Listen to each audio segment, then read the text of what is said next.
চার বন্ধু খরগোশ, শেয়াল, মুরগি এবং পান্ডা জঙ্গলে মজা করতে করতে হাঁটছিল। গাছের পাতা ভেদ করে আসা রোদ, চারদিকে পাখির কিচিরমিচির, সব কিছুই যেন খুশিতে ভরা ছিল। ঠিক তখনই খরগোশটি বলল, আরে শোনো, আমি শুনেছি এই জঙ্গলে একটি জাদুকরি তরমুজ আছে, যা যে পাবে সে কথা বলার শক্তি পাবে। শেয়াল সঙ্গে সঙ্গে সজাগ হয়ে গেল, তার চোখে লোভ ঝিলিক দিয়ে উঠল। সে বলল, যদি আমরা সেই তরমুজ পেয়ে যাই তবে আমরাই সবাই জঙ্গলের রাজা হয়ে যাব। কিন্তু মুরগি ভয় পেয়ে বলল, আমার তো শুধু খিদে পেয়েছে, আমার কোনো জাদুকরি জিনিস চাই না। খরগোশ হেসে বলল, আরে ভয় পেও না, শুধু একবার আমার সঙ্গে চলো, তরমুজ খেলে খিদেও মিটবে আর জাদুও পেয়ে যাবে। পান্ডা, যে সবসময় বিশ্বাসী ছিল, সে বলল, ঠিক আছে, চলো দেখি।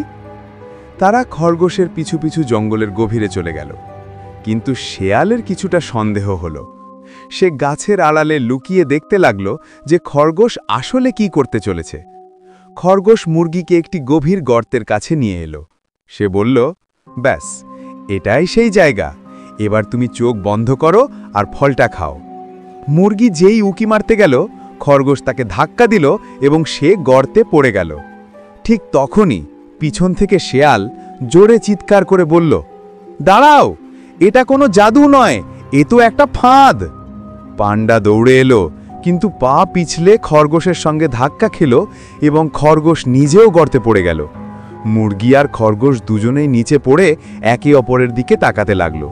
উপর থেকে শেয়াল আর পান্ডা হেসে বলল, দেখলে তো, লোভ সবসময় নিজেকেই ডুবিয়ে দেয়।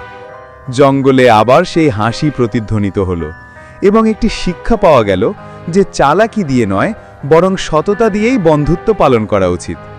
এরকম আরও মজাদার অ্যানিমেটেড গল্প দেখতে